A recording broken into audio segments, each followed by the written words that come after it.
Power 96, your boy Casey Chopz. I got a personal, favorite rapper of mine in the building, Lupe Fiasco. How are you, sir? What's up, bro? How's things? I'm good, man. Everything's good, man. You got the second half of Food and Liquor about to drop, right? It's Food and Liquor 2. But the part Great 2, American Rap Album Part 1 is in stores right now.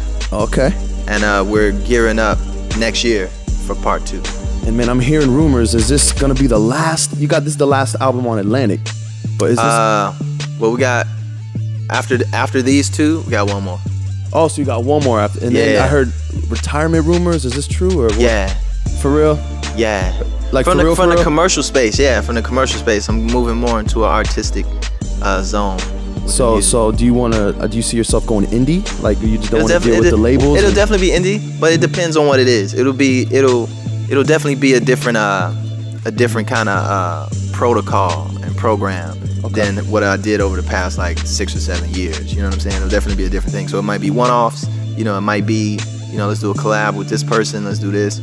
Maybe on a major, maybe not. Depends on how it works and how it feels. But it's not gonna be I have to have a label. No pressure. I have to put it down. No pressure. Got you, man. The first time I heard Lupe Fiasco was on Kanye's "Don't Touch the Sky," man. You came on there like bottle shaped body like Mrs. But I was like, who is this? This is rapping for real. So you from the Shy, you got Common, you got Kanye. I would have thought maybe you would have been approached to be in good music. Did that ever happen? Like it would have seemed like a right fit to me. Like were you ever approached? People, and a lot of people think that. A lot of fans, a lot of people want to see you signing good music, XYZ. But I've had my label First and 15 since like 1999, 2000. So I've always had a label of my own.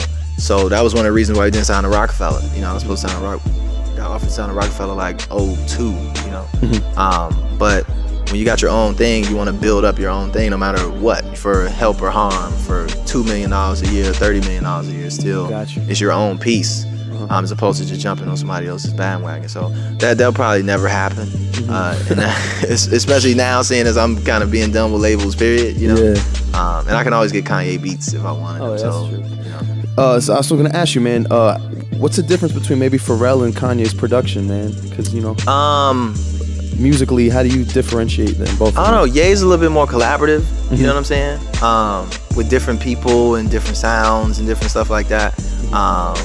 Whether it be working with No ID or working with whomever. Whereas Pharrell is a little bit more, everything is in a box, you know what I'm saying? Like it's all on his own kind of a situation. Gotcha.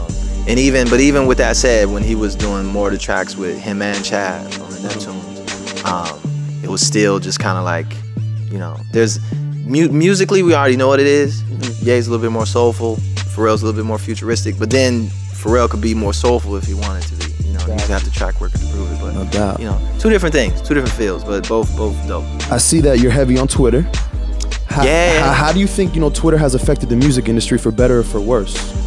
It's kind of ruined it a little bit, but but I say that with taking in consideration all of the internet. You know what I'm saying? It's kind of made it a little less mysterious. You know what I'm saying? Kind of made the music business a little bit more open, which is somewhat of a good thing for fans. You know what I'm saying? Because they have more access to the artists, but it's a double-edged sword because now that they have more access, they feel that they can control the artist. You know what I'm saying? And they can dictate to the artist directly. And the artists don't necessarily need to see that. You know what I'm saying? Yeah. They don't need to be around that because that could make or break you. That one guy who don't like your first album but loves your second one, so he thinks it's really crap. He tells you that and you're like, F you. You know what I'm saying? Yeah.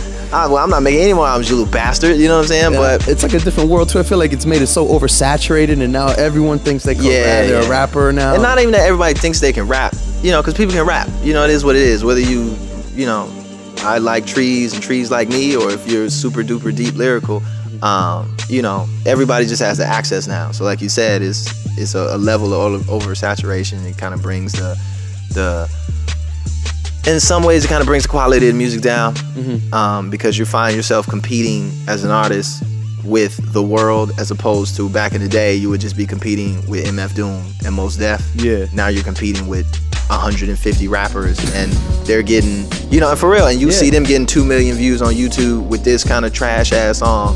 So you find yourself kind of like, I can.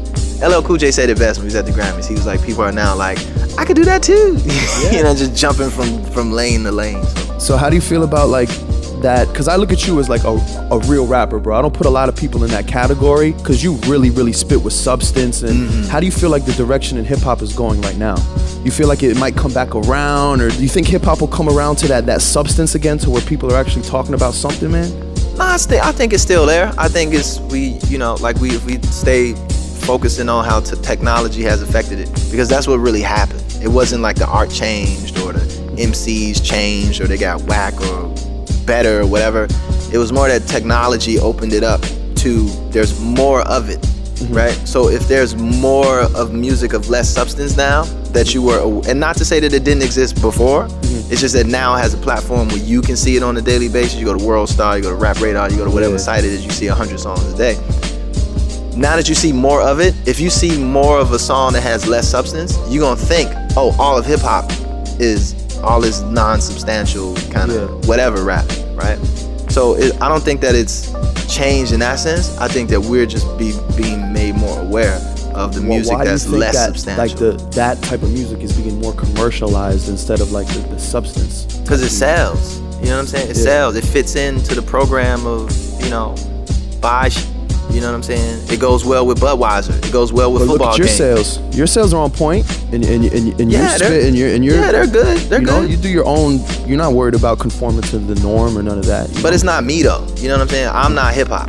I'm a part of it. You know what I'm saying? But I'm not hip hop as a whole. So if you really want to have a conversation about it, it fits the whole mode of things. That's why I say it goes well with Budweiser, and it goes well with a basketball game, and this particular song goes well with a pair of shoes, and this thing goes, so it's a whole thing. So that's why it sells. It's like, this Lil Wayne song goes great with Mountain Dew, so there you have it. Gotcha. You know what I'm saying? Got you. I heard, man, you DJ'd EDM. Like you're into that. Yeah. Honestly, to me, man, I was into hip hop, man, but I fell in love recently with more EDM, because to me it's more soulful now than hip hop actually is. Like I get that goosebump feeling more with EDM than I do with hip hop right now. Yeah. So how did you fall in love with the whole EDM and wanting to get into DJing? And because I'm from Chicago, and Chicago traditionally is house music. That's what we're known for, dance music. Just like you. Yeah. So that was as a child listening to the radio. That's what you heard. You know what I'm saying? You heard some hip hop, but then you heard, you'd go to B96, which is like our music pop, not even pop music, dance music station. You had all this house music, and you go to the clubs and everybody's dancing. They're not dancing to hip hop because you can't really dance to hip hop. Yeah. They were in there dancing to house music, old soul songs looped up and what have you. So that's always been a part of me. And just as recent, it was just, you got the invitation. I got the invitation to come DJ, and it was like, all right. Is that something you're maybe gonna dab into a little more? We're actually putting out an EP to take it even further. We started a DJ crew called Sound Clash, me and my boy Sky out of New York. So we actually DJ live here like a few months ago. That's the Super Bowl of clubs.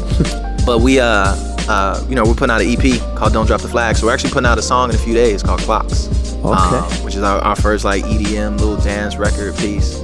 Original music type thing. So I'm taking it to that's dope. As far as it'll take me. What DJs do you like inspire you in that lane? You know what I mean? You got man. The Aviciis, the Tiestos, the David Guettas, the Afrojacks, like all in Daft Punk, even Bass Nectar, Basement Jacks, even the old school stuff, all the way up to the new school stuff. Knife Party. Oh, the track Battle Scars, man. That's I put it, man, like I look at your music, man, and I judge it more so by the body of work, more so because you got the my favorite is the Hip Hop Save My Life. I almost got that tatted on me. That's how ill that was. The American Terrorist, the Fighters, the Streets on Fire, the Words I Never Said. Like those are some. So from the Battle Scars joint, did that stem from something like a bad relationship or like?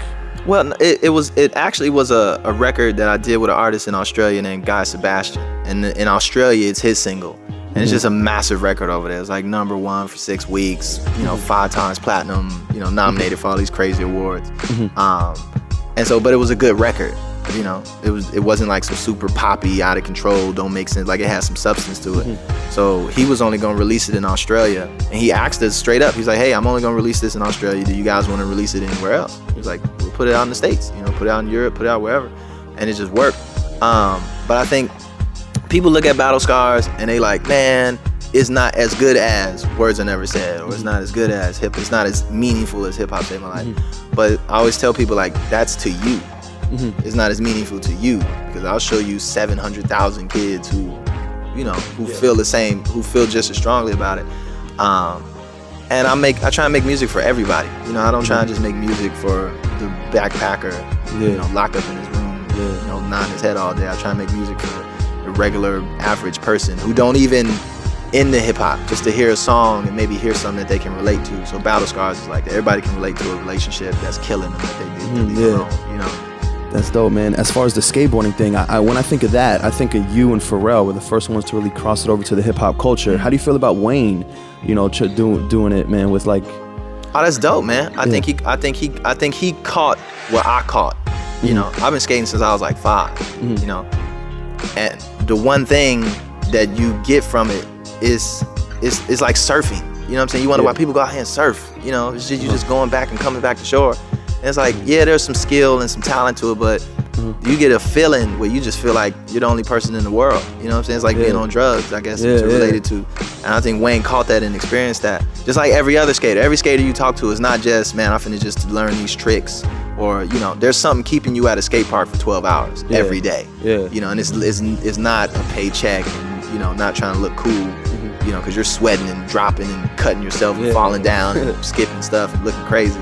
So it's just a feeling, man. That's what I try to express in Kick Push. You know, like trying to express that feeling when you out there skating, and all what it means to you. So, you know, more power to the brother. I love it. Yeah, man. I see you're big into fashion. You have any ventures coming up with fashion, or what you rocking with now? Like, yeah. We're focusing on the LupeFiascoStore.com, which is, I've always sold merch, but you know, now we're kind of doing more collaborations and, you know, becoming a little bit more you know, fashion forward on the merchandise side, and over the next few months you'll see that kind of roll out. And then I always still got my brand Trillion Truly. It's just we don't really do too much with it because I always feel like, you know, I want to have a good idea, you know, so I'm not gonna move unless it's dope, unless it's something fresh. So, you know, I'm still out there. What kind of designers you feeling right now? Oh man, there's actually a few designers out of Australia called Song for Mute, which I think is dope. They're more like Rick Owens in that kind of lane. Mastermind Japan, Still Ill. You know, there's a few others, but those are the ones on. Dope. Who's your new favorite rapper out right now? Kendrick Lamar, man. Kendrick Lamar all day. Danny Brown, Kendrick Lamar, Earl Sweatshirt. I had Kendrick Lamar came in here, I had him freestyle the Regulators. Oh yeah. That shit blew up. You know, just that new crop of MCs coming up, but still, Mos Def, still to me it's not a, you know, it's a continuum. It's not just a period in time, you know. So, but definitely KL. Talk about the new album, bro, in the single. When is that dropping? You got a date for that? Well, the Food and Liquor 2 Great American Rap Album Part 1 is in stores right now. So we had Around My Way, Bitch Bad, Lamborghini Angels, Battle Scars. We're shooting a video for Hood Now and a few other singles off this one. And then, you know, we're looking to do Part 2 next year. So maybe like in the spring. So that's gonna be. I don't want to give out too much too early, but you know, it's definitely gonna be something that's. Oh, no doubt, man. Because everyone I talked to been rocking with the Food and Liquor 2 for a minute. Yeah, man. So that's what's up, man. I do this thing called the 2-minute drill. I did it to Kendrick, I did it to Ross, I did it to DJ Drama. I'm just gonna ask you quick rapid fire questions. Just respond quickly. All right? Okay, cool. All right, here we go. White Sox or Cubs? White Sox. You in a Rari or a Lambo? Rari. Pharrell or Kanye?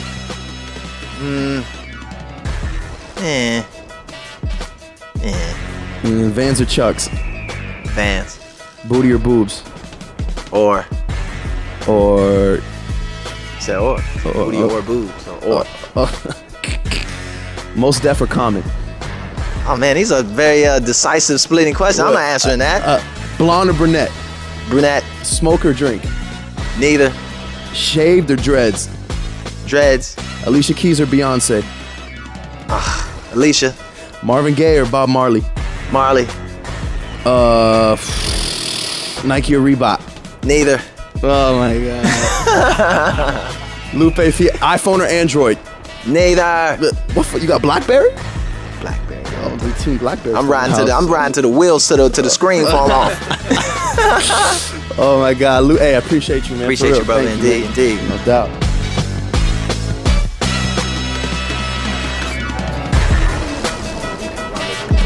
Lo sé, Ali.